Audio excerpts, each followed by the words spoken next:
infelizmente não tem grande importância, apesar de uma certa frustração, porque a gente prefere olhar assim e terminar, né? Mas ao mesmo tempo que é uma certa frustração, também há simbolicamente aí a mensagem de que esse assunto é interminável, que não há modo de terminar, de estudar qualquer coisa em filosofia, em saber humano, é absolutamente interminável. Não há modo de fazer qualquer... vocês não estiveram lá, exceto a Zara e eu, né?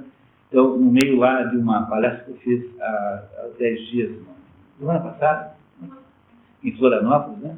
Tinha lá um professor lá de uma universidade de Blumenau, gerente de recursos humanos de uma firma lá, professor da universidade. Aí ele falou, eu não sei mais o que fazer, eu tenho que estudar tudo de novo, não é assim com um jeito assim desalentado, o que parece assim, aparentemente parece uma coisa muito entristecedora, mas, por outro lado, não é um problema insolúvel. É poucas coisas que você pode acumular como garantia. Então, eu senti naquela intervenção que ele fez uma sensação assim, de que, no fundo, o que as pessoas gostariam é que houvesse assim, fórmulas para tudo, definitivas, práticas, concretas, como é, por exemplo, uma equação de ponto de equilíbrio, como é uma fórmula qualquer para você calcular custo. Né? É isso, quer dizer, no mundo prático, no mundo dos assuntos práticos humanos, que o mundo prático é sempre bem embaixo, né? Lembrando a estrutura das castas, né? Os assuntos espirituais estão bem em cima, os assuntos políticos, que são de natureza de condução das coisas humanas genericamente, estão em segundo lugar, depois vem os assuntos econômicos, e por último os assuntos pessoais, no sentido concreto. E há uma hierarquia, portanto, de importância e complexidade nesse assunto. E o mundo de baixo é um mundo ávido de fórmulas. Então, o que é um curso de engenharia? É um curso que se aprende uma certa quantidade de fórmulas. Nem sempre funcionam, mas pela incompetência do... Eu tenho um amigo que estudou engenharia e a primeira coisa que ele foi fazer depois de formado foi projetar um galinheiro. Um galinheiro mesmo, figurativamente falando. Aí, como é que você faz para fazer um galinheiro? Qualquer imóvel. Você tem que comprar tijolo, mas quando você compra? Você nunca se dá trabalho de calcular quantos tijolos tem na parede. Se você chutar, você não vai acertar. Né? A gente nunca sabe quantos... Então, pois é, mas ele tem lá ele já tem uma ideia, né? Mas existe uma fórmula que você calcula, que os engenheiros aprendem, e ele foi lá e tacou a fórmula lá e comprou lá um monte de tijolo. Comprou tijolo para fazer 5 galinheiros, porque o problema é que a fórmula só funciona para determinadas construções acima de um certo tamanho, abaixo já não funciona mais. E estatística é uma espécie de arte dos números grandes. Né? A estatística para números pequenos não funciona. É aquele velho exemplo do sujeito comer um frango e outro não comeu nada e ambos comeram meio frango. Não funcionou aí porque a estatística não se aplica ao universo de duas pessoas. Não é que esteja errada a estatística, mas a estatística, se você chegar ali na frente e ficar 10 minutos ali, calculando quantos automóveis, já fiz isso na minha vida, eu sei, quantos automóveis divididos por mulheres e quantos por homens, depois que você tiver feito os 200, você tem exatamente a proporção de mulheres e homens motoristas em Curitiba. Então, para 200, 300 automóveis, a fórmula funciona. Agora, para 2 pessoas, não. Se você deixar passar só 5 automóveis, talvez você tenha o resultado errado. 3 mulheres que saíram de uma cabeleireiro juntas, 3 carros, e depois 2 automóveis com homens, você vai julgar que são 30%, são 60% de mulheres para 40% de homem motorista. Não é verdade.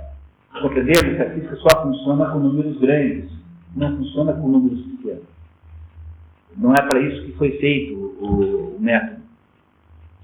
Então, o que acontece é que, no entanto, para cuidar das coisas materiais e concretas, nós sempre temos a expectativa de fórmulas práticas, concretas. E, na medida em que nós vamos aumentando a complexidade dos assuntos com os quais nós lidamos, esta expectativa é crescentemente frustrada. Porque existem complexidades cada vez maiores e, portanto, só pode-se ter certeza de regras metafísicas básicas. É a única coisa que se pode ter certeza nessa vida. Tá? Então, eu posso garantir para vocês, por exemplo, que tudo aquilo que só existe é aquilo que tem potencial de existir. Por exemplo, estava sexta-feira passada na Aliança Financeira, vocês foram convidados, só o Paulo Duque foi, né? Imagino, acho que foi só. Então, estávamos discutindo, não, estou brincando, é uma implicância retórica. Eu sei que você... Não, é assim, a questão importante estava em explicar o existencialismo de Jean-Paul Sartre. Jean-Paul Sartre é autor de uma escola existencialista. Era o existencialismo sui generis e o originalismo, funcionava naqueles cafés de Saint-Germain-des-Prés.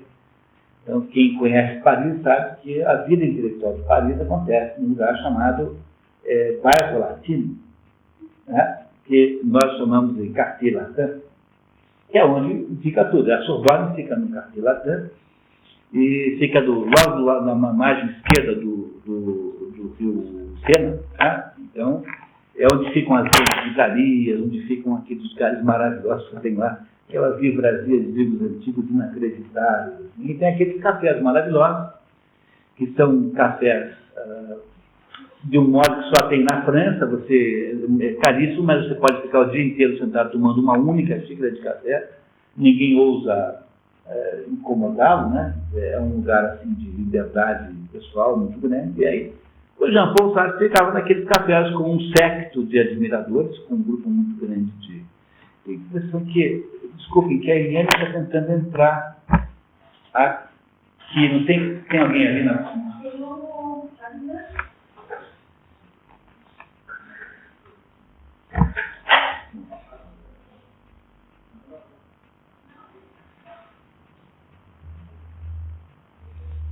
Um minutinho, eu pensei que eu vi, era a Eliane ali, tá. E o Jean-Paul Sartre, então,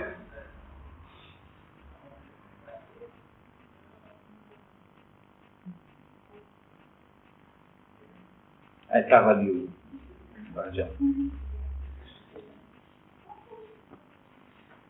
Não era a Eliane? Então é. Então, o Jean-Paul Sartre criou a ideia de que a gente não tem uma espécie de essência, não tem essência nenhuma, e que a nossa existência precede a nossa essência. Quer dizer, você é livre para construir a sua vida do jeito que você quiser. Essa é a ideia do existencialismo sartriano, né? A ideia de que a sua existência, ela precede a sua existência, precede a sua essência. E essa é uma ideia kantiana extremamente esquisita, sob o ponto de vista do que tem com sua antiguidade. Você pega Aristóteles e pergunta para ele o que ele acha disso. Ele vai dizer, olha,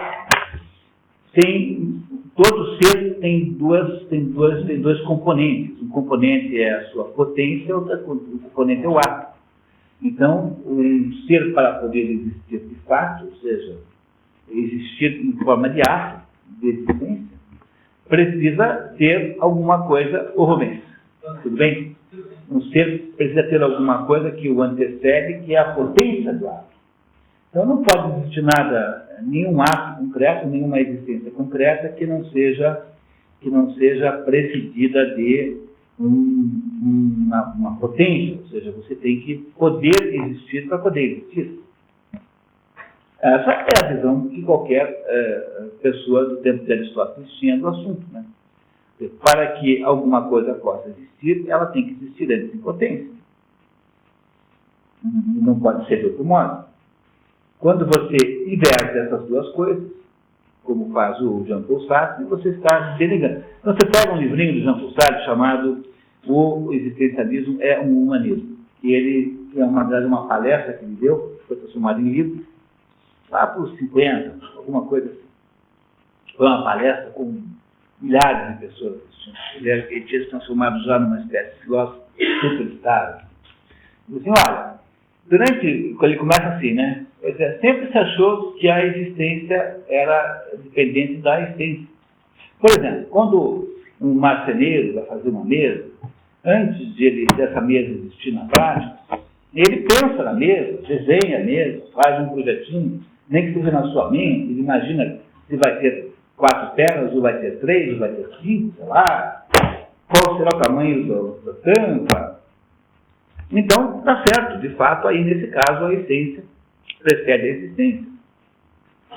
Mas para que isso fosse aplicável ao ser humano, e desse certo também no caso do ser humano, teria que existir uma pessoa chamada Deus, para poder desenhar o ser humano antes, né, e desenhar suas características para depois ele poder existir.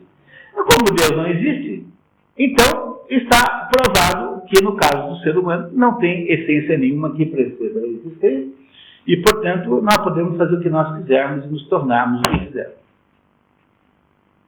Daí a Simone de Beauvoir, que era a mulher do Sartre, faz a adaptação dessa ideia para o feminismo, um livro chamado O Segundo Sexo, dizendo que as mulheres não nascem mulheres, elas se transformam em mulheres, elas se tornam mulheres. Que não há nada na feminilidade que seja intrínseco, ou seja, essencial ou natural. Quer dizer, as mulheres só são mulheres porque elas, de alguma maneira, se transformaram nisso, seja voluntariamente ou não. Mas que a feminilidade não está intrínseco ao ser feminino.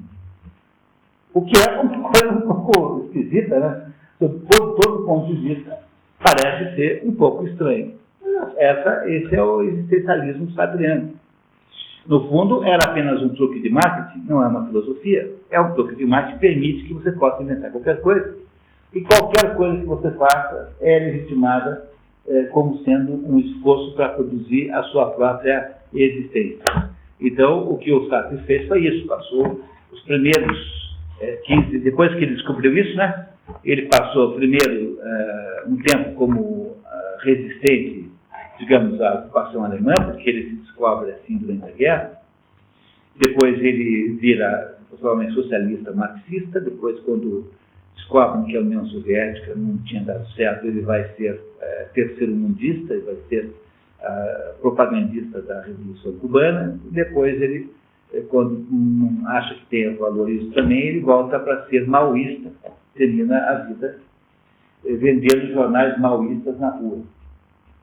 E ele é Simone de Beauvoir distribuindo jornais na rua. Então, o que o Jean Paul Sartre queria fazer era, basicamente, rebelar-se contra qualquer ordem que houvesse, transformando o homem em árbitro da própria realidade, ou seja, produzindo aí uma possibilidade do sujeito embarcar numa moral própria, qualquer que ela seja, né? que lhe serve aos próprios objetivos, e não uma moral que tenha sustentação em alguma coisa externa ao próprio ser humano. A essência do sartrismo, do existencialismo sartriano, portanto, é essa de que a existência precede a essência, porque não há nenhuma essência humana de verdade. Quer dizer, o ser humano não é essencialmente de nenhum jeito. Não há uma natureza humana. Compreendem o que o existencialismo propõe? Não existe natureza humana. Existe aquilo que você fez, você construiu. Não parece uma coisa extraordinariamente difícil de acreditar, e, no entanto, essa filosofia, mais ou menos, que comandou o movimento intelectual europeu no século, uma boa parte do século XX. Hoje está completamente defasada, porque, Eliane, tudo bem? Porque houve com o advento do estruturalismo, Lévi-Strauss na antropologia, com Foucault na teoria do conhecimento, né? e com o Derrida. Bom, o Derrida já é um passo à frente, né? Mas com esses filósofos, com Lacan na psicologia, por exemplo, você já substituiu essa ideia existencialista pela ideia de que há uma estrutura. E essa estrutura é mais ou menos dada. Então você é obrigado a aceitar já que nem tudo é decisão humana simples, por assim. Mas enquanto o Sartre esteve aí em voga, fez um grande estrago, enorme, extraordinário.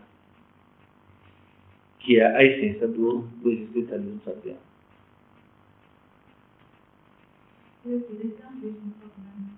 O Sartre? Existencialismo, isso mesmo. Na época todo mundo era assim, né? Porque era charmosíssimo ser isso. Você sentado na mesa de um bar, imaginando o que você ia construir da sua própria existência, imaginando-se que você ia se inventar em alguma coisa. Assim.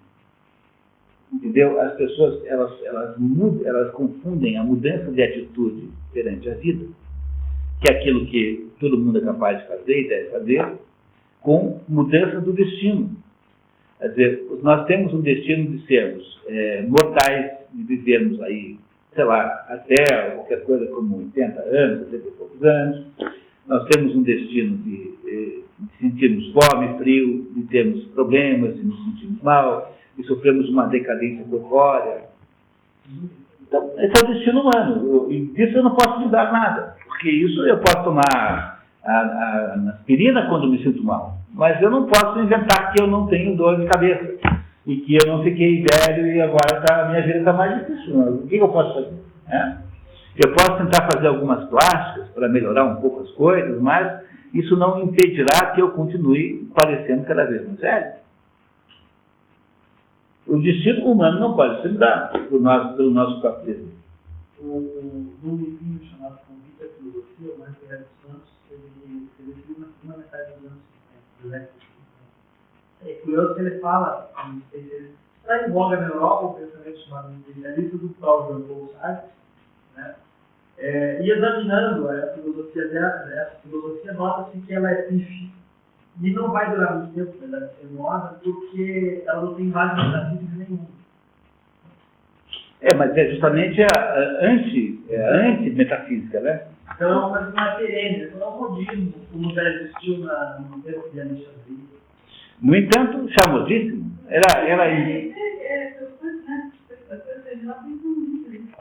A minha formação, o socialismo foi uma coisa muito bem falado, tirou uma matéria das pesquisas sobre o socialismo e quanto a faculdade dos nossos estudos acadêmicos tão fáceis com isso, né? A gente está aprendendo, não? Pois é, aí é que está. Quando a gente vai olhar, a gente descobre que, infelizmente, não há escolas capazes de educar alguém de verdade, né? Porque houve uma espécie de decadência generalizada que faz com que os modismos mais insustentáveis, mais bobos, tenham uma status de filosofia, como é o Foucault, por exemplo, como é o Jean-Paul Sartre, que afinal de contas ele escreveu alguns livros assim meio impactantes, mas é muito pequeno, é minúsculo. Se você for numa universidade hoje propor um tema antigo, chegar no curso de doutorado, assim, olha, eu queria estudar Tomás de Aquino, ninguém vai querer te orientar. No teu curso de mestrado, né? Ninguém vai querer te orientar porque na prática ninguém tem mais nenhuma ideia do que seja São Tomás. E aí tem que enganchar no primeiro modismo que aparecer aí, tá? E os modismos hoje são assim, desse jeito. Então, o atual modismo não é mais existencialismo, chama-se desconstrucionismo. E qual é a ideia do desconstrucionismo? É a ideia de que o conhecimento é completamente, o texto, né, é ininteligível, não dá para ser entendido, porque ninguém sabe o que de fato o autor quis dizer quando ele escreveu lá o homem no niilismo nietzscheano. O que ele sabe, o que ele escreveu por nietzscheano, o que ele quer dizer com isso, só o Giovanni Reale que sabe. Então você não consegue entender o que o autor escreveu, a não ser que você desconstrua o texto e você vá olhando os pedaços a pedaços para tentar entender como é que o ideário do autor, o que ele quis dizer com aquilo, e no final das contas você consegue entender alguma coisa, se é que isso é possível. Como na prática isso é impossível, na verdade não dá para entender coisa nenhuma. E o sujeito escreve isso, não levando em conta que ao escrever isso, ele acabou de dizer que isso que ele acabou de escrever não tem nenhuma inteligibilidade. Mas na hora que ele decreta que nada é inteligível... Isso também está submetido a esse livro. Então, ele aplica-se também ao que ele acabou de escrever. Mas na prática, o que se chama de pós-estruturalismo, o desconstrucionismo, né, é basicamente o seguinte: você pega, desmonta todos os textos e remonta depois provando que aquele é um discurso marxista, no último ano. Entendeu? Basicamente, a ideia é essa, assim, quer dizer, a ideia é de você poder reler tudo sob uma ótica de natureza ideológica. Então, é esse o problema central da educação brasileira. Nós esquecemos, perdemos completamente a bússola, a capacidade de separar o bom do mais ou menos. Porque sempre teve essas filosofias idéicas, sabe? Vocês não se enganem, não se iludam. Veja, morreu Aristóteles, no dia seguinte estava o Epicuro falando bobagem. Aristóteles ainda morno no túmulo, estava o Epicuro já abrindo uma escola completamente equivocada, maluca. Então, você teve, durante toda a história do pensamento humano, o convívio de coisas muito importantes com coisas completamente fúteis e secundárias. Tá? Tinha um cara chamado Diógenes, no tempo de Aristóteles, que achava que o problema da vida é que ele achava literalmente que as pessoas, quando vão almoçar, elas todas se reúnem e almoçam juntas, e quando vão ao banheiro ficam escondidas. Porque achava que esse era o maior de todas as hipocrisias humanas. Então, para isso, ele sugeria uma fórmula cínica. Criou o cinismo. O cinismo vem de cachorro. Mas não é no sentido de cinismo que a gente tem hoje, que é um sentido negativo. O cinismo, o cachorro para um cínico é um animal natural, assim, que não tem esse tipo de constrangimento. Entendeu? Então, achavam que a única solução para o homem era comportar-se de um modo natural. Então, ir pelado não sei aonde, entendeu? Não ter nenhum constrangimento de nenhuma espécie. Fazer o que você quer fazer, na hora que você quiser, na hora onde você estiver. Essa é a visão do cínico. O nome disso é cinismo, essa escola do Diógenes. E esse cinismo, depois, contemporaneamente, passou a ter um sentido negativo. Que, né, hoje, se alguém for chamar de cínico, é uma coisa, assim, digamos, não, é uma coisa negativa, né? Mas para um cínico do tempo de Diógenes, não, o cinismo era apenas uma vida completamente natural. Então, veja, de um lado você tem Aristóteles produzindo uma catedral de chato de filosofia, e ao mesmo tempo tem o maluco andando pelado na rua. Ele morava dentro de um barril, né? Não tinha casa nenhuma, andava pelado na rua e fazia coisas do tipo assim. Ele era algumas coisas divertidas, assim. Alexandre o Magno, esse foi um pouco antes de morrer Aristóteles, né? Estava vivo ainda, vai falar com ele, porque ele era conhecido como filósofo, né? E pergunta assim: o senhor quer alguma coisa? Eu falo assim: eu queria que o senhor saísse da frente do sol, porque está aqui me incomodando, aqui, está fazendo sombra aqui no meu bronzeado. Aqui. Acho que é um assim, que você não mentia sobre você pode mas é nesse sentido, né? Então, veja, você tinha desde uma filosofia minúscula, uma coisa minúscula perto de Aristóteles, né? Então, sempre teve gente fabricando filosofias e coisas pequenas o tempo todo. No entanto, essas coisas tinham uma dimensão menor, né, relativamente ao que havia então. Hoje você tem uma espécie de domínio disso. Então, essas coisas transformaram-se na tendência dominante dentro do mundo acadêmico. E isso acontece assim, Helena, porque no tempo de Aristóteles, ninguém fazia da vida intelectual uma profissão. Mesmo o Platão era rico, o Aristóteles tinha posse, o Sócrates era posse. O Sócrates vivia do dinheiro que ele recolhia de aluno. Mas era um dinheiro assim, sabe? Dava quem queria. E ele só comia quando tinha dinheiro. E ele então vivia naquela precariedade. Não tinha fundação para... Não tinha 13º, não tinha garantia de emprego, não tinha nada, não tinha nenhuma garantia de nada. Então, o professor que vivia do pagamento era sempre... O Epicuro era rico. Tá? Então, era gente que herdava um patrimônio e que era filósofo e queria entender alguma coisa. Só nasce no mundo o intelectual como profissão na Idade Média. muito tenuamente, né? Muito tenuamente. Mesmo assim, você pega todos aqueles extraordinários doutores da igreja, aqueles pensadores, São Boaventura, São Tomás, Santo Alberto, Hugo de São Vítor, todos eles eram, na verdade, padres que viviam lá, naquela situação, lá, sei lá, da sua ordem, né? Viviam lá submetidos às regras da sua ordem, comiam lá por conta do mosteiro, né? E que tinham lá obrigações. Um fazia anestesia, outro dava aula. Eles faziam filosofia. Eles não eram intelectuais no sentido moderno do intelectual. E o intelectual moderno só vai aparecer no mundo depois da Revolução Francesa. É quando o intelectual se transforma numa espécie de autoridade remunerada para a qual existe uma abordagem de garantia de direitos. Então, o ápice dessa situação é o intelectual professor doutor, sujeito empregado na instituição de ensino, que tem lá uma determinada coisa que ele estuda na vida, e ele então cria uma espécie de inércia daquilo que ele sabe.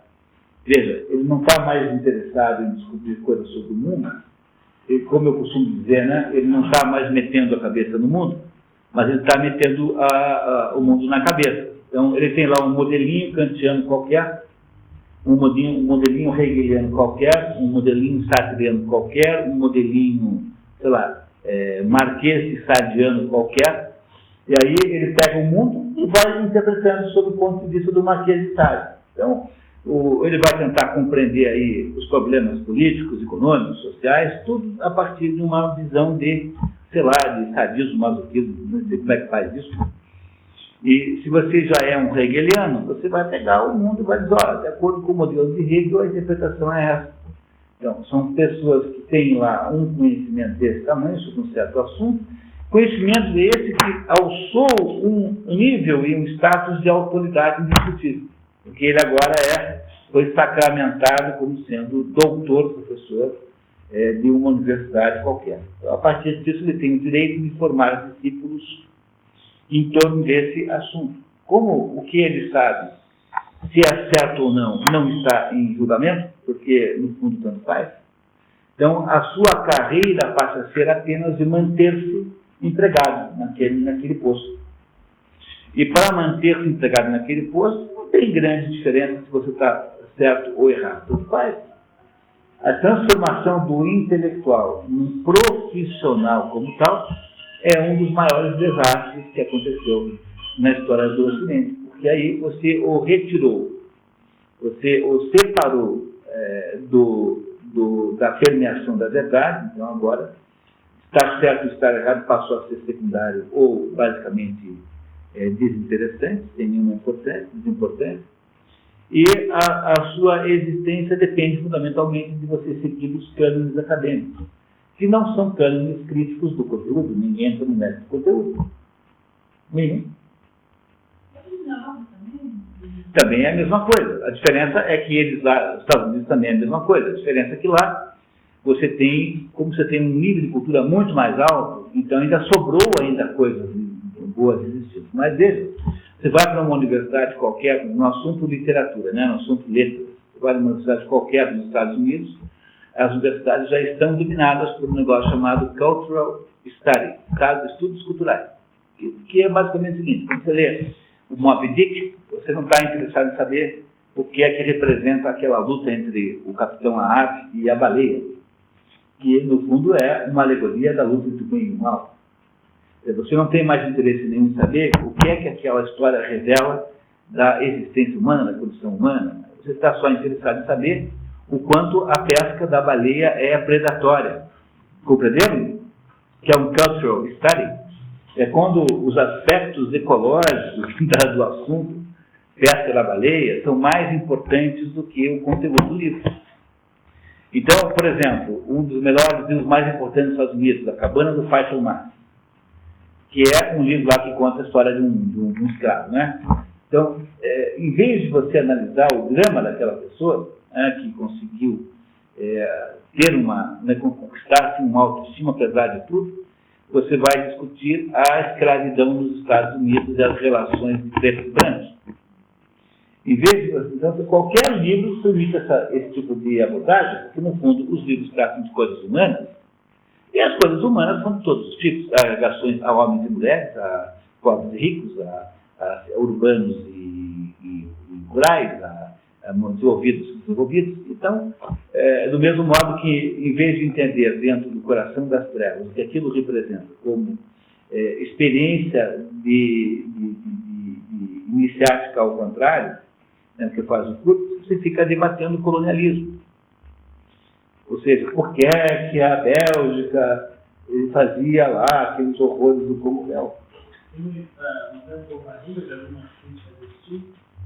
E, na verdade, era uma mulher que não conseguiu se superar e foi oprimida pelo fascismo burguês da França. Isso são cultural studies. Cultural studies são aqueles estudos, é a abordagem que faz uma universidade americana, tipicamente. Aqui no Brasil não pegou tanto ainda, porque aqui, afinal, esse ramo assim, de estudos de letras é um pouco clássico, né? Não atrai muito interesse, por causa da perspectiva muito pobre de ser professor no segundo grau, então quase ninguém quer estudar letras. Mas nos Estados Unidos você não consegue mais estudar nenhum livro que não seja sob o ponto de vista das suas relações aparentes, né? Então, é muito mais importante entender o que aquilo significa em termos de relações entre indivíduos do que o conteúdo real do livro em si. Isso foi até o ponto que nos Estados Unidos hoje estão proibidos alguns livros. O mundo acadêmico não aceita que alguém estude alguns livros, porque são livros considerados promotores de injustiça.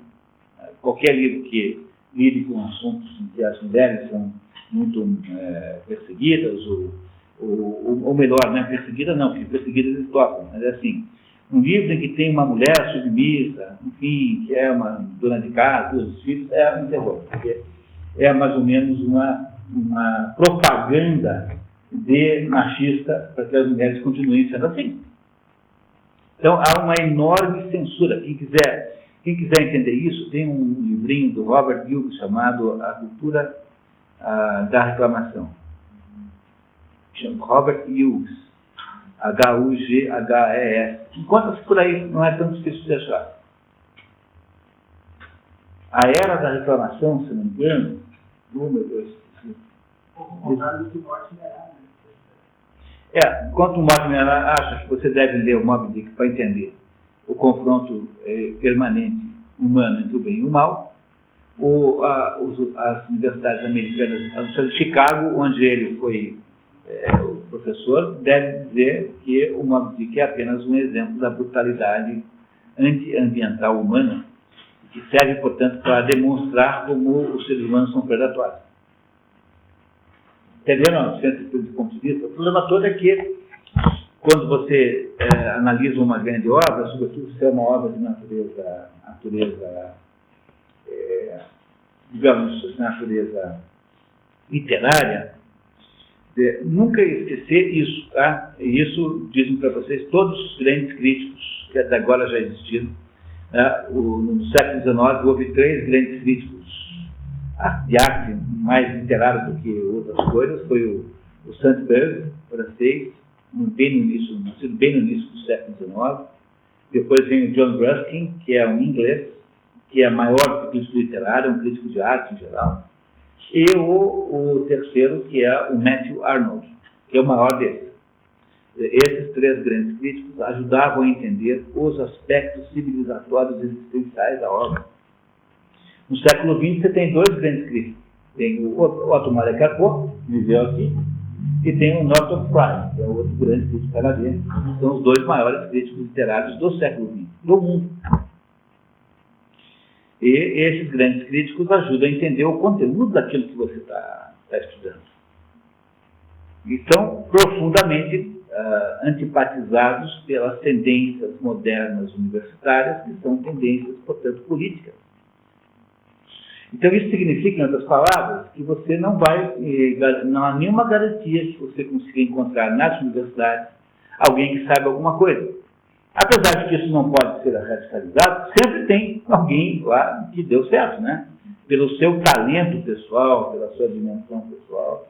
Agora, o mais provável é que você encontre uma pessoa meio burocratizada, morrendo de medo de perder o emprego, e completamente submissa à espécie de ideologia reinante nos departamentos, mesmo porque, se o sujeito não estiver de acordo com a ideologia reinante, mesmo que ele não tenha risco de perder o emprego, porque é difícil perder o emprego numa universidade. Bem difícil, sabe? Muito difícil. Eu dava aula de finanças lá em Joinville. Morei uma época em Joinville e dava aula de finanças na Universidade de Joinville. A belo dia chegou uma pessoa lá do Conselho Estadual de Educação, um auditor, e pegou logo a minha ficha. Ele pegou o diário de classe, pegou o programa que tinha escrito, né? Comparou e viu que não estava igual, né? Daí me chamou, disse, o senhor prometeu uma coisa e está fazendo outra. Eu disse, mas aqui eu faço isso sempre, eu adoro mudar de assunto. Não é que eu mude de assunto, a aula muda, eu resolvo mudar a estratégia lá. Não, mas o senhor não pode fazer isso mais. Estou fazendo. Mas não pode. Então, se eu faço por favor, sou imita. Adivinha se acontece alguma coisa? Não acontece nada. Ora, não tem ninguém que tenha mais liberdade do que um professor em sala de aula. É a maior de todas as liberdades. Não sei que você faça alguma coisa muito escandalosa. Fique nu, entendeu? Mostre. Na universidade você já pode, né? Já pode, né? Promova um show de sexo explícito, qualquer coisa na aula, qualquer coisa assim, muito absolutamente fora de propósito, a não ser que você faça isso, o resto pode tudo. O professor tem um poder extraordinário, enorme. Então, o professor na sala de aula faz o que bem entende na prática. Então, é muito difícil que alguém perca o emprego porque está indo contra o departamento. Agora, o fato de que ninguém conversa com você na sala dos professores é tão ruim quanto uma expulsão formal. Porque, não, na prática não, porque eu nunca fui professor. Quer dizer, quando eu era professor de universidade, assim, contratado, dava aula de finanças. É um assunto de baixa polêmica. Né? É um assunto completamente técnico. Né? E agora que eu dou aula na universidade de assuntos não técnicos, eu não convivo com o ambiente universitário. Eu sou um professor do curso, não sou professor da Universidade da PUC. Então, eu não convivo com ninguém lá. De vez em quando encontro um outro instituto. Mas... Agora, eu conheço gente que convive, que passa por isso. Há poucas coisas tão ruins quanto você se achar recusado pelo ambiente, como sendo uma espécie de destruidor do... Eu tive essa experiência quando eu morei na Alemanha, que eu trabalhava numa fábrica de operário, e eu era um menino assim, bobo, né? Então eu tinha lá umas tarefas que eu tinha que fazer, e eu trabalhava assim, com entusiasmo, assim, quanto juvenil. E o pessoal passava por mim e dizia assim, langsam arbeiten. Se quer, é alemão, trabalho devagar.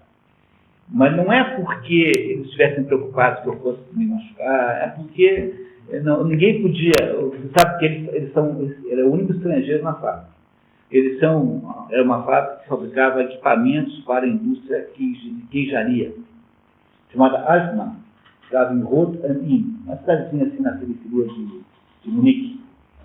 E eles trabalham extremamente bem. Tem uma cultura de fábrica extraordinária. Tem um Meister, que é quem manda na fábrica, não é nenhum engenheiro, é um mestre, que é um sujeito experimentalíssimo. E eles têm toda a escola, toda a fábrica alemã tem uma escola profissionalizante dentro da fábrica que dá aula de assuntos metalúrgicos e aula comum. Então, os meninos não vão mais para a escola pública, vão para a escola da fábrica. Então, é uma operação misturar o SESI com o colégio estadual, dá isso. Né? E eles trabalham extremamente bem. Mas quando chega às 5 horas da tarde, ele larga no ar o que está fazendo. Ninguém dá a mínima, ninguém tem nenhuma espécie de atitude assim de, sabe, ficar depois da hora, dar uma arrumada. É uma coisa assim, de uma objetividade impressionante. Eu estava contra o ambiente, quer dizer, a minha atitude não era uma atitude de operário alemão, porque eu também não era operário alemão. Eu estava operário alemão e não era operário alemão. Mas foi uma belíssima experiência aquela. Gostei muito daquela experiência. Fiz até uns amigos lá naquela fase. Bom, continuamos? Então, pessoal, nós estamos começando, então, finalmente, na página 161, né? 161, é isso? Então, tá. Então, o homem na ótica do niilismo existencialista. Ó, coincidência, estamos aqui no existencialismo, né? Então, apenas para rever o existencialismo é a filosofia de Jean-Paul Sartre, embora existam outras filosofias existencialistas. Ele aprendeu o existencialismo quando ele foi estudar em Berlim. Ele tinha um amigo de infância chamado Raymond Aron, de juventude, que é um extraordinário intelectual, extraordinário. Insosso, não tem graça, não tem o charme do Jean-Paul Sartre, mas é um gênio. E o Raymond Aron deu a ele 2 dicas básicas. A primeira é que ele fosse ser meteorologista, porque o Raymond Aron descobriu que o melhor jeito de você ir para a guerra e não matar ninguém e não ser morto é sendo um meteorologista. Então, o Raymond Aron tinha sido meteorologista militar e o Jean-Paul Sartre, quando foi na Guerra Mundial, ele se alistou como meteorologista.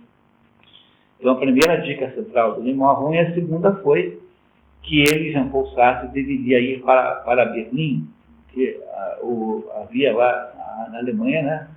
Mesmo quando eles estão equivocados, né, eles têm sempre muita seriedade, fazem as coisas com muita seriedade.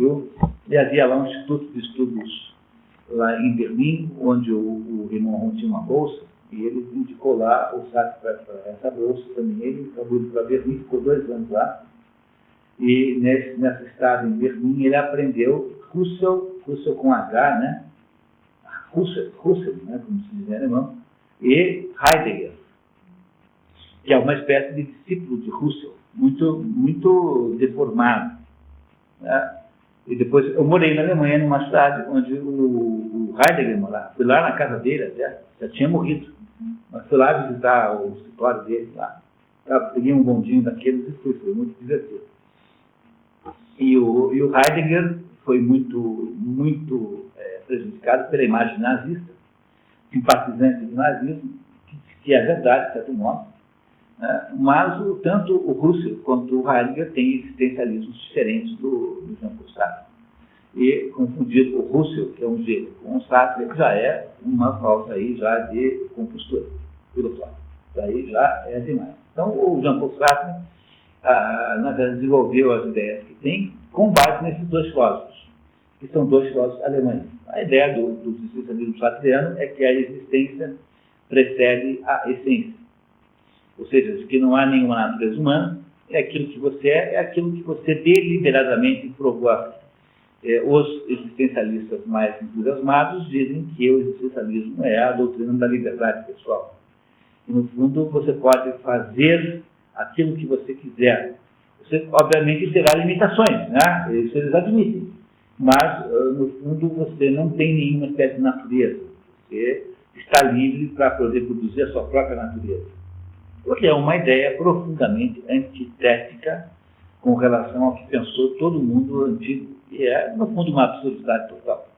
Mas, no entanto, essa ideia aí pegou firme, e ela é uma ideia antimetafísica, como diz o Marco Ferreira dos Santos, porque ela pressupõe que a nossa natureza não represente nada, ou seja, seja uma coisa casual. Quem quiser entender isso, o melhor livro do Jean-Paul Sartre para entender isso é o Existencialismo é um Humanismo, que é uma super conferência que está aí traduzida, deve ter aí em português, aí no mercado. O existencialismo é um humanismo, que é a defesa que Jean-Paul Sartre faz do existencialismo. E o mais interessante é que a única possibilidade do existencialismo estar certo é no contexto de inexistência de Deus. Porque se Deus existe, então ele planejou o homem. E tendo planejado o homem, então a nossa essência antecedeu a nossa existência. Então, para que ele possa viabilizar essa tomada de poder do homem, é preciso primeiro desbancar Deus, tirar Deus do panorama filosófico, que é o que ele faz nesse texto, que é o texto básico do existencialismo.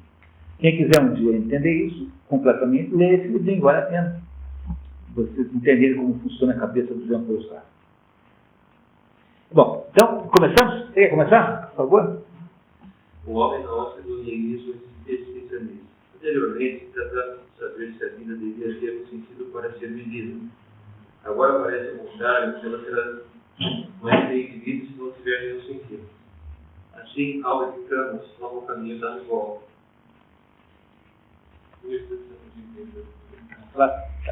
Ok, então, vou aproveitar e explicar para vocês esse pedacinho aqui, tá? Que é assim, o Camus nunca foi existencialista. O Camus, ele parece um existencialista e é popularmente visto como tal, porque ele é contemporâneo de Jean-Paul Sartre, também namorou a Simone de Beauvoir, aliás, como todo mundo, entendeu? Então, ele tinha a cara de existencialista, também frequentava os bares de Paris e tal.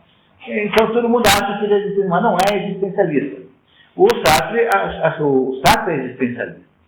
E a confusão é porque eles são contemporâneos muito envolvidos com os mesmos problemas, mas nunca foi e não tem nenhuma característica existencialista, o Albert Camus. Mas ele tenta explicar por que os existencialistas estão errados. Quando ele explica no livro O Homem Revoltado, é que há a briga com o Sartre. E o Sartre, então, sentiu-se mais ou menos denunciado à polícia, como sendo alguém que foi desmascarado publicamente. E o que o Camus dizia? Né? O Camus dizia o seguinte, porque o que é que une os dois? Eles têm muitas coisas em comum, mas o que os une é que os dois chegaram à conclusão de que a vida é absurda. O Sartre explica a sua versão dessa conclusão muito bem no livro A Náusea, que é um romance, que trata a história de um Roquentin. O Roquentin está fazendo uma tese de mestrado, doutorado, uma pesquisa, enfim, sobre uma personagem lá da Revolução Francesa, numa cidade com nome fictício, que é, na verdade, o Havre, Porto Havre, onde o Sartre foi professor. Assim que ele se formou, ele passou lá no exame uma espécie de concurso público para ser professor de filosofia e foi mandado para o Havre. E lá ele ficou lá 1 ano, 2 anos. E ele depois, então, escreve A Náusea com base nas experiências do Havre. O que é a experiência da náusea? É a experiência do sujeito que se convence de que, como nada faz sentido, tudo é absolutamente nauseante. Então, é uma náusea física mesmo, porque se nada faz sentido, se tudo é sem sentido nenhum, e você deve ter na sua vida já tido essa experiência, pelo menos parcialmente, que é uma sensação assim de nada, uma sensação de inanição, uma sensação de que nada vale a pena fazer nada, de nem trabalhar, nem se divertir, nem ir ao cinema, que tudo é tão absolutamente sem sentido, que é como se você estivesse, então, vendo a sua vida não ter valor nenhum. Pois essa sensação que o Camus, o Sartre sentiu na náusea, e que, de certo modo, o Camus revela no negócio do estrangeiro, no Meursault, que é a personagem central do estrangeiro, é a sensação clara de um europeu que havia passado pela Primeira Guerra Mundial, em que se fez todo tipo de barbaridade, e que chega, então, à conclusão, né, de que as coisas não têm nenhum valor, porque, afinal de contas, houve uma profunda e completa desacralização.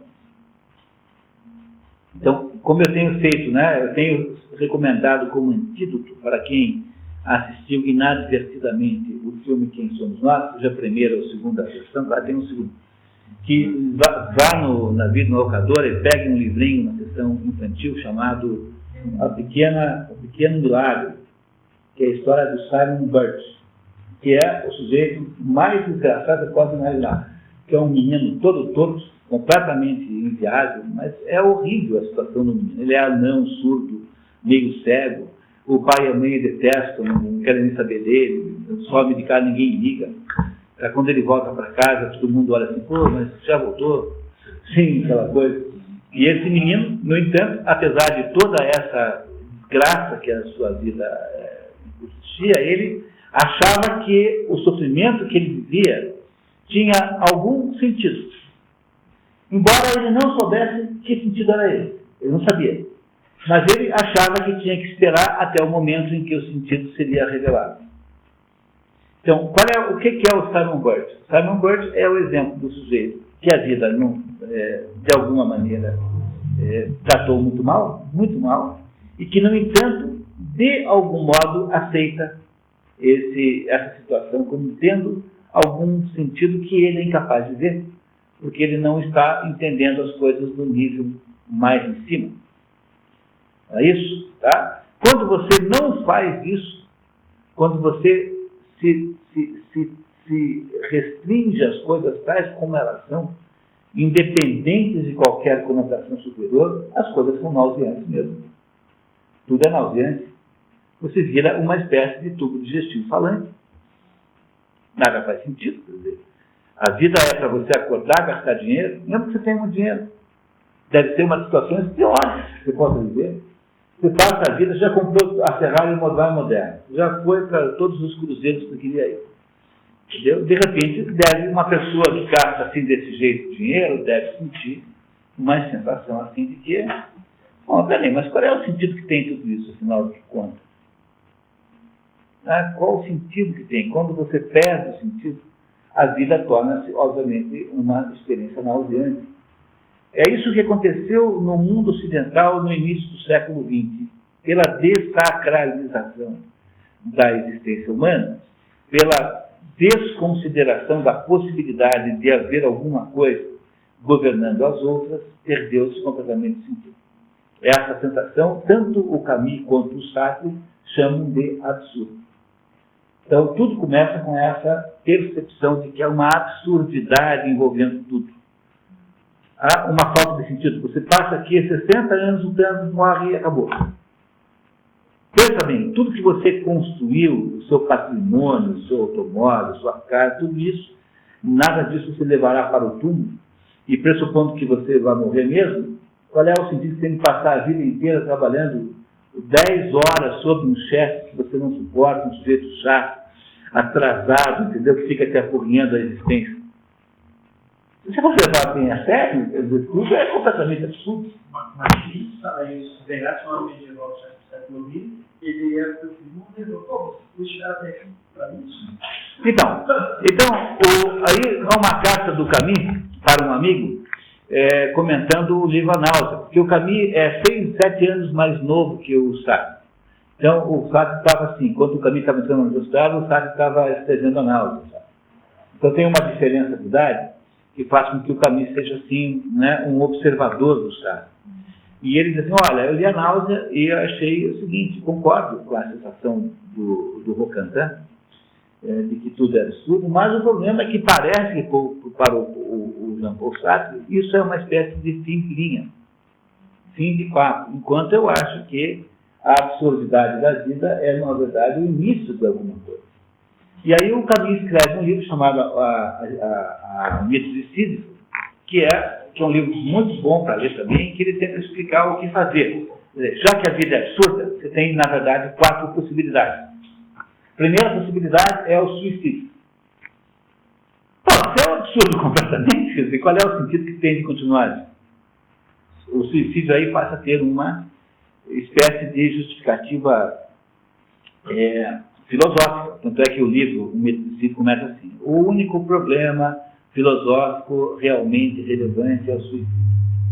Então, se o suicídio aqui não é porque você está se suicidando em prol de uma outra coisa, não é porque você está, ao se suicidar, deixando mais ar para os outros, mas é porque você simplesmente não vê nenhuma boa razão para continuar vivo.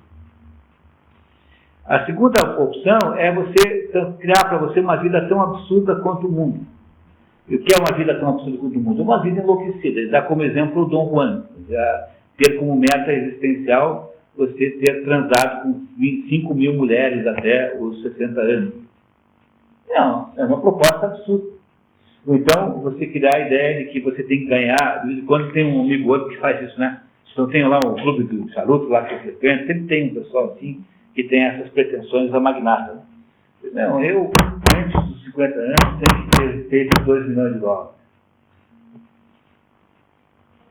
Isso é uma meta absolutamente absurda, porque é apenas uma meta quantitativa. Você não será melhor ou pior por causa disso, você será um bobo que você é com 2 milhões de dólares. Um bobalhão rico, em vez de um bobalhão pobre. Tá? Mas essa é uma meta absurda, que é como o Dom Juan. O Dom Juan quer ter 5.000 mulheres. Quer dizer, o Dom Juan vê a mulher como um aspecto quantitativo, né? Como um aspecto, não como um aspecto qualitativo. Quer dizer, as metas absurdas são sempre, de alguma maneira, quantitativas. A terceira opção que o Camus diz é a opção que ele está fazendo, que é essa que está aqui. É dizer, como você continuar vivo, aceitando a absurdidade do mundo como uma condição humana, e mesmo assim continuar tendo uma vida digna. No fundo, essa é a opção de quem não sabe o que fazer. Que é o caso do Camus, ele não sabe o que fazer. No entanto, ele, ao mesmo tempo que não sabe o que fazer, ele já sabe muita coisa. Porque, ao não saber o que fazer, ele adquire uma visão contemplativa do problema, relaciona-se contemplativamente com o problema. Faz como faz Maria, e não como faz Marta. A Maria e Marta são primas. E elas têm um significado contrastivo. A Maria é contemplativa e submissa e olha para aquilo com olhos de contemplação. Enquanto que a Marta é o aspecto prático, concreto, humano, pragmático. Então, essas duas não existem gratuitamente, elas representam essa contraposição entre a vida contemplativa e a vida ativa. E ele diz que é uma quarta opção, que é a que os malucos fazem, que é aquela de fazer alguma coisa para criar um sentido para as coisas. O Camus acha que não há nenhum sentido possível, porque o Camus não acredita em Deus, o Camus é ateu. Compreendemos? O Camus é ateu. Ele acha, portanto, que recorrer a alguma espécie de explicação metafísica, como faz um santo, como faz um religioso, é apenas uma maneira de lidar mal com o problema do absurdo. Estão entendendo isso? Tá? Então, o que é que o Camus acusa aos Sartre no livro seguinte?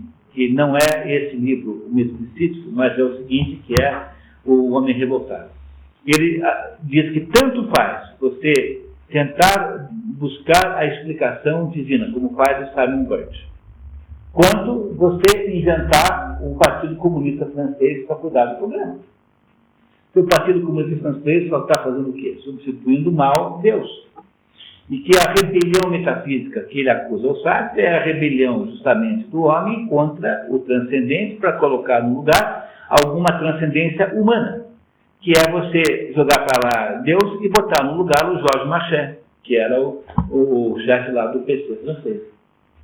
O Camus não acha que seja a solução também ir buscar Deus, porque ele não acredita nisso. O Camus é ateu. Tá? É rigorosamente ateu. O Camus não acredita em Deus. Ele acha que é uma absurdidade intrínseca à vida e que ele acha que a única solução é você ir vivendo em torno disso. Está escrito aqui, ó. Queria que vai ficar fácil de entender agora? Que é por reler esse pedacinho? Então, anteriormente, tratar-se de saber a vida devia ter um sentido para ser vivida. Agora parece, ao contrário, não será mais bem vivida se não tiver nenhum sentido. Tem do mito de Sísifo, está vendo o livro do Luiz? Assim, Albert Camus toma a vida de volta. Viver é dar a vida ao absurdo. Dar-lhe vida é, antes de tudo, saber olhar para ele. Ao contrário de Eurípides, o absurdo morre apenas quando voltamos as costas para ele. Assim, uma das únicas posições filosóficas coerentes é a revolta, que é o perpétuo confronto do homem e da sua obscuridade, que é a exigência de uma transparência impossível e que, a todo instante, põe o mundo em dúvida. Como o perigo oferece ao homem a insubstituível oportunidade de compreendê-la, assim a revolta metafísica estende a consciência para todo o campo da experiência. Ela é a constante presença do homem em si mesmo. Tal revolta não é aspiração, uma vez que não tem esperança. É a certeza de um destino esmagador, sem a resignação que deveria acompanhar. Então, o Camus diz que não sabe o que fazer. Ele acha que revoltar-se contra o absurdo é ter consciência dele o tempo todo.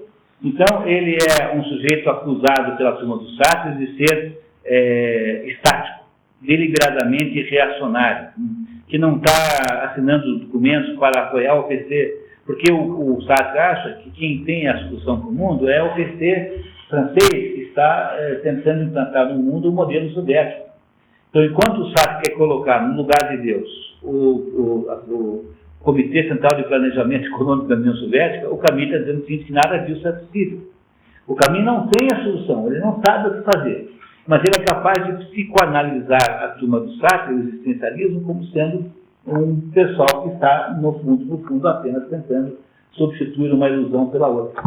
Então, em vez da ilusão de Deus, que o Camus não tem mais, né? Ele é ateu, não tem mais nisso, ele está olhando o pessoal do Sartre colocar ou o PC, ou o Mao Tse-tung, ou o Fidel Castro, qualquer coisa no lugar de Deus para ver se funciona. Ele acha que isso não funciona. Escreve isso no livro. O pessoal do Sartre fica indignado porque é descrito como sendo um ingênuo infantil e rompe com eles, briga, nunca mais fala. O Camus morre logo em seguida, Camus morreu em 60, não teve mais tempo de continuar a briga. Aí morre o Camus e o Raymond Aron torna-se o principal oponente do Jean-Paul Sartre. E o Raymond Aron morreu um pouco depois do Sartre. Então o Sartre morreu antes do Raymond Aron. Isso mesmo. Tá. Ok?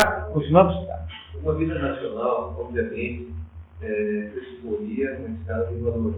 E, portanto, a escolha entre eles e a consequente articulação do próprio agir para a realização dos próprios ideais. Mas Campos nega a Deus e, consequentemente, todos aqueles valores ideais que só teriam sentido se Deus existisse. A meu ver, sua afirmação da liberdade do homem reduz, portanto, a alucinante liberdade que poder ter o prisioneiro do absurdo. Eis o que ele diz precisamente. O homem absurdo vislumbra assim um universo ardente e velado, transparente e limitado, onde nada é possível, mas tudo é nada.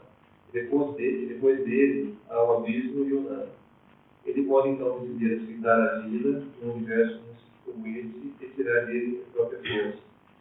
A recusa e ter esperança e a prova obstinada de uma vida sem consolação. Mas o que significa a vida no universo excessivo? Nada mais. Por hora, que indiferença para o futuro, a paixão de suportar tudo o que nos é dado. A crença no sentido da vida supõe sempre uma escolha de valores, uma escolha das preferências. A crença no absurdo, de acordo com nossas definições, ensino contábil. Todos os juízos de valor são assim liquidados. Só os juízos de fato têm importância. Todas as formas de vida são diferentes, porque estruturalmente infecundas. Um funcionário do correio é semelhante ao conquistador, desde que ambos tenham consciência comum. Todas as experiências são, no que refere a isso, indiferentes, e algumas são úteis aos homens, enquanto outras os prejudicam. São úteis a ele quando esse é consciente. Se não for assim, não tem importância. As derrotas de um homem não determinam o juízo sobre as circunstâncias, mas sobre ele mesmo. No mundo absurdo, o valor de uma noção ou de uma vida é avaliado com base em sua insecundidade. Isso, só que não fazer nada. O Camus é o sujeito que descobre que o mundo é absurdo e não tem nenhuma solução, a não ser ter consciência disso, que é uma consciência estéril. O Camus, o Jean-Paul Sartre, não. O Jean-Paul Sartre assim, não, vamos dar algum sentido para o mundo. Vamos todos nos filiar ao PC russo. Vamos todo mundo se virar ao PC francês, porque é eles que vão fazer a justiça no mundo. Entendeu? Para o Camus, isso representa apenas uma ingenuidade, uma criancice. E ele não adere. E aí o pessoal do Sartre diz que ele é imobilista. Essa que é a expressão. Que ele é um sujeito petrificado pela própria dúvida, que não faz nada. O Camus não sabe o que fazer. Porque ele não quer se suicidar. Porque ele acha que essa é uma escolha inútil. Ele não quer viver uma vida absurda, se recusa a fazer isso. Ele foi muito coerente com a sua existência, na sua existência. E ele, então, fica parado, vivendo, curtindo aquela consciência do absurdo sem fazer nada. E acha que todos os outros que ficam buscando razões transcendentes para que a vida faça sentido são todos os iludidos. Então ele diz que o pessoal moderno, do seu contemporâneo, a partir da Revolução Francesa, está explicado isso no Homem Revoltado, são todas tentativas de substituir aquela ordem que aparentemente é divina. Quando se mata o rei da França, Luís XVI, o que se faz, na verdade, é matar Deus.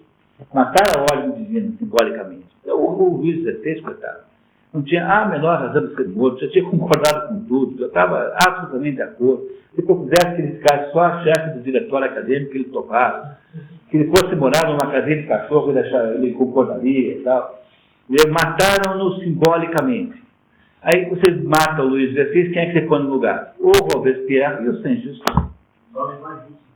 Né? Eles são monstros, monstros.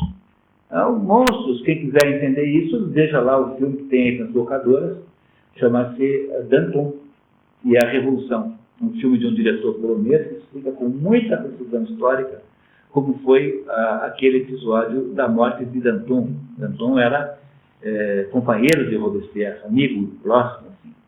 E o Danton e o Saint-Just fazem então o assassinato de Danton.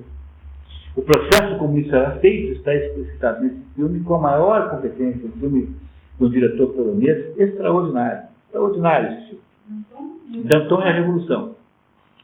O nome do editor, se não me pergunte, porque eu não sei, os nomes cheios de W, não sou capaz de lembrar daquele nome.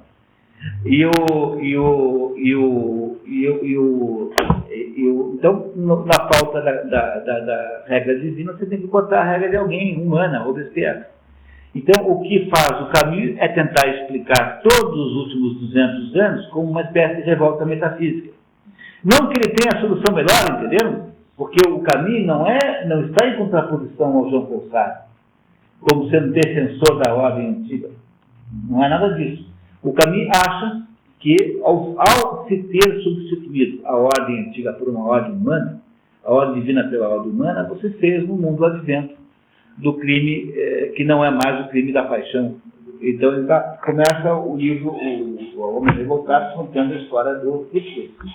O Hitler era aquela personagem central do livro Morro dos Ventos Uivantes, que é apaixonado pela Catherine, e faz tudo quanto é a barbaridade que você possa imaginar para ficar com ela. Depois ele, no final, né, recusa, né, ela, é uma história que não tem grande valor literário, mas ela só nem é bonitinha, tal. Tem alguma coisa, né? Mas, sobretudo, para o Camus, o Hitler, ele representa o crime tradicional, o crime motivado pelo ódio, pelo desejo, pela emoção, o crime motivado por uma atitude, assim, clássica humana. Ele quer ficar com a mulher do outro, quer ficar com a terra do outro.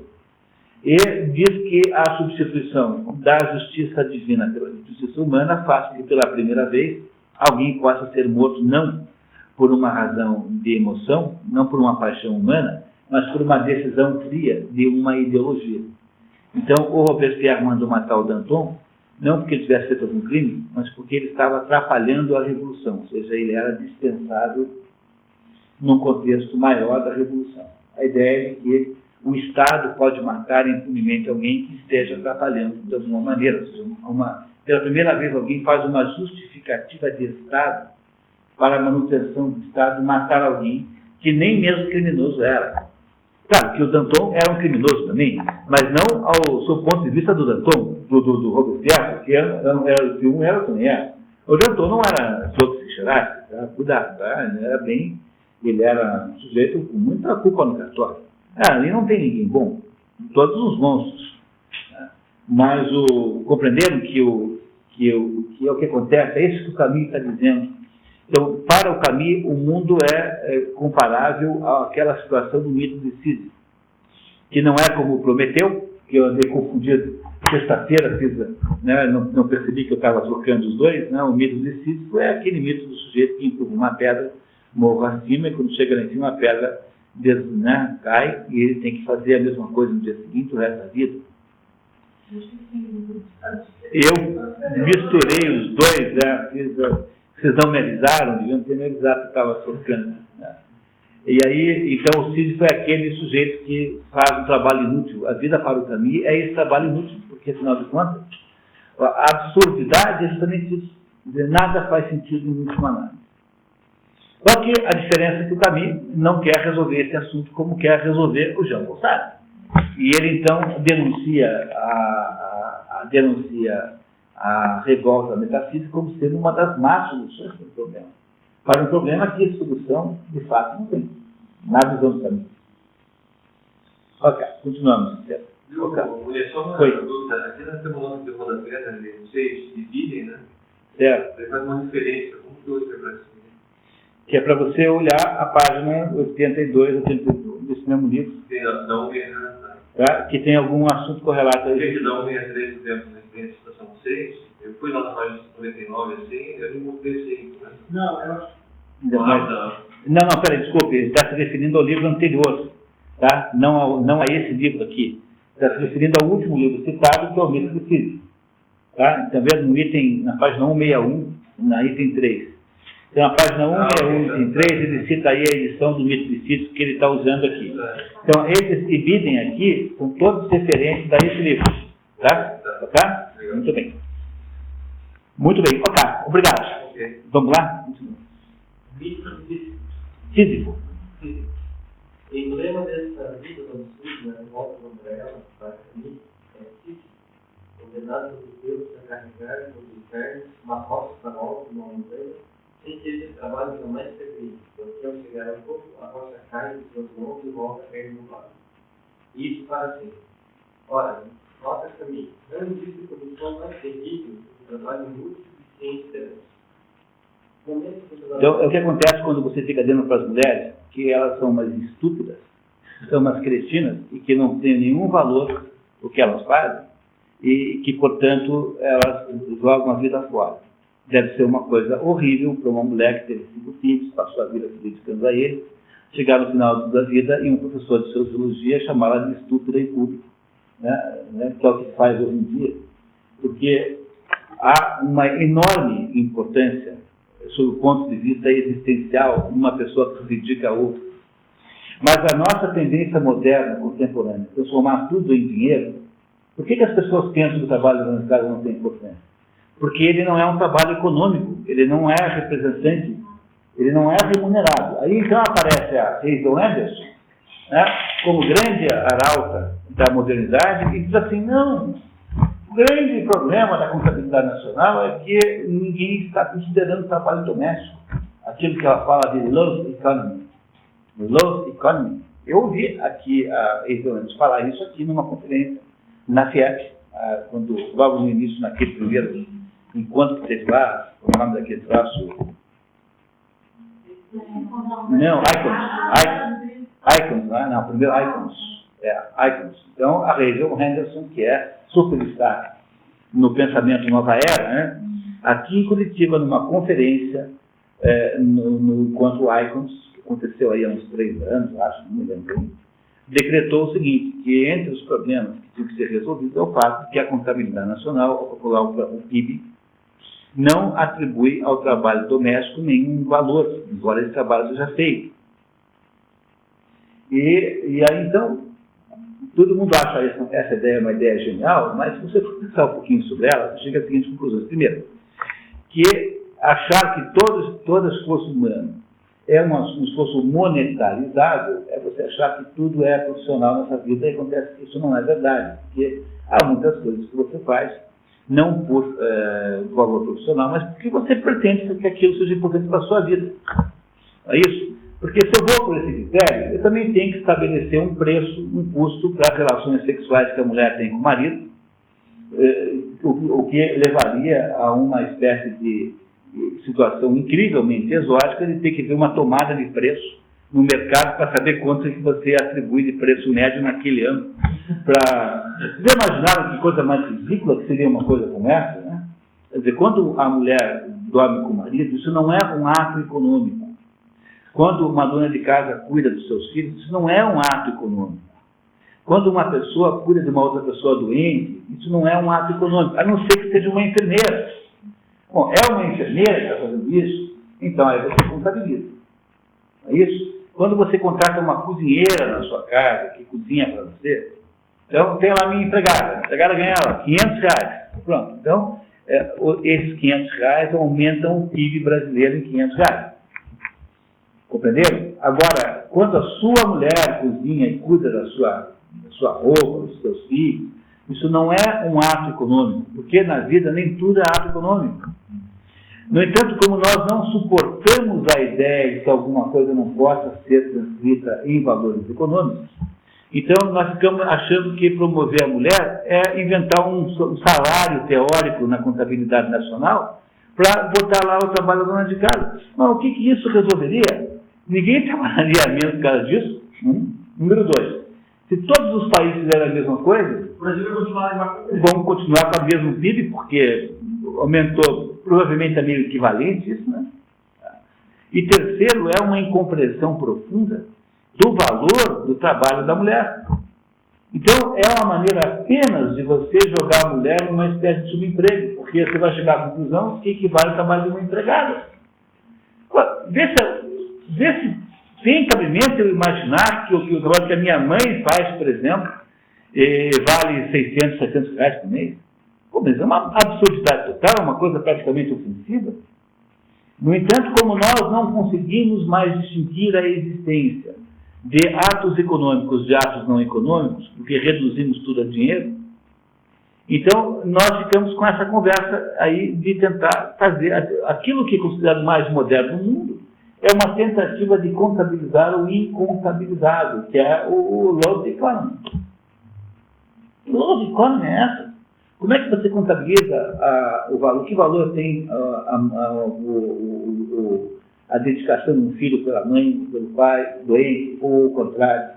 Quer dizer, quanto vale uma noite que uma mãe não dorme por causa de um filho doente? Onde é que eu vou arrumar contabilidade para fazer isso? Vou pegar o que a enfermeira custaria. Mas aí eu reduzi tudo a absoluto serviço, reduzi tudo ao mais baixo que você pode imaginar, que é a expressão monetária de mercado, não é isso?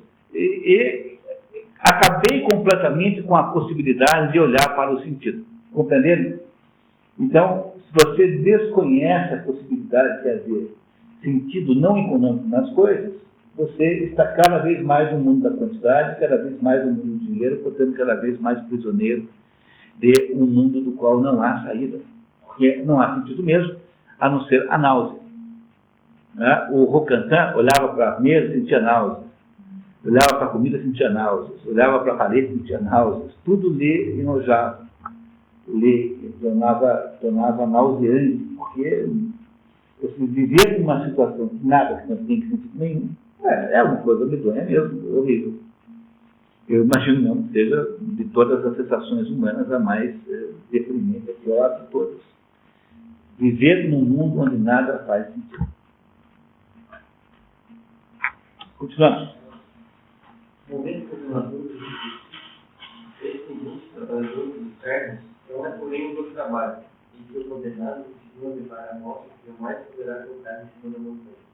Nessa fase, o Sísifo carrega a pedra só para ele mesmo como uma pedra. É antes do momento em que a moça volta a cair no vaso e ele deve começar a carregá-la de novo. Então, que Sísifo adquire consciência de seus próprios destinos. E a consciência e a aceitação do destino é o modo superior ao próprio destino. O sentido do mito de Sísifo, para mim, é então o seguinte: toda a silenciosa alegria de Sísifo reside nisso. O destino lhe pertence, o rochedo alto é algo do seu. Entenderam como é que o caminho consegue resolver o problema? Não que ele tenha resolvido o problema, mas o máximo que você vai fazer, quer dizer, você descobre que não tem sentido, mas que você é o agente dessa existência sem sentido. E aí isso passa a fazer o sentido. É isso que ele propõe como única solução para o problema. É claro que é uma solução péssima, mas pelo menos não é a solução de você mandar o Stalin resolver o problema, que é o que faz o Jean Paul Sartre. Compreenderam a diferença? Mas mesmo assim, o que o caminho propõe é uma solução muito ruim, em última análise. Porém, é uma solução modesta, humilde, de quem não sabe de fato o que fazer. Pode continuar. Do mesmo modo, o homem absurdo, quando contempla o seu tormento, faz calar todos os vivos. No universo repentinamente distribuído ao silêncio, levantam-se as 1000 vozes atônicas da terra. Ecos inconscientes, secretos, surgidos de todos os rostos, são necessários reversos do preço da vitória. Não há sol nem sem sombra, e é preciso conhecer a luz. Assim o caminho conclui. Até a luta em direção ao fundo e a suficiência para encher o coração do homem. É preciso imaginar Sísifo feliz. Sim, é preciso imaginar Sísifo feliz. mas ele não é. Sua vitória absurda, sua felicidade é uma falsificação, é a felicidade do desejo dele transformada numa absurda sensação consciente do absurdo. Isso é o Giovanni Reale dizendo que ele não resolveu nada.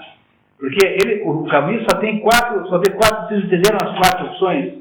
Olha, o que nós estamos fazendo hoje aqui é um super, assim, concentrado curso de filosofia do século XX. Tá? O absurdo é a sensação que todos têm. Aí o caminho tenta fazer a análise disso. Diz que só tem 4 soluções. A primeira é o suicídio, que passa a ter viabilidade filosófica, se o mundo é absurdo. O segundo é você inventar uma vida tão absurda quanto o mundo. Você ser um sujeito maluco, tão maluco quanto o mundo, e aí então você se torna parte dessa absurdidade. Que é o que ele faz, o que ele usa como exemplo o Dom Juan. Né? O Dom Juan de mulher, porque o Dom Juan, esse Dom Juan do Mozart, Dom Giovanni, é o Dom Juan de mulher. Na verdade, o Dom Juan é uma personagem fictícia da literatura espanhola, mas quem o transformou numa personagem internacional foi a mulher, que tem uma tradução feita pelo Milor Fernandes, genial. Vale a pena comprar. Custa R$8 nesses livrinhos de bolso aí que tem da LPM. Mulher, Dom Juan, traduzido pelo Mulher. Pelo Milor Fernandes. E aí você tem o Casanova, não. Casanova existiu, de fato. Foi uma personagem real.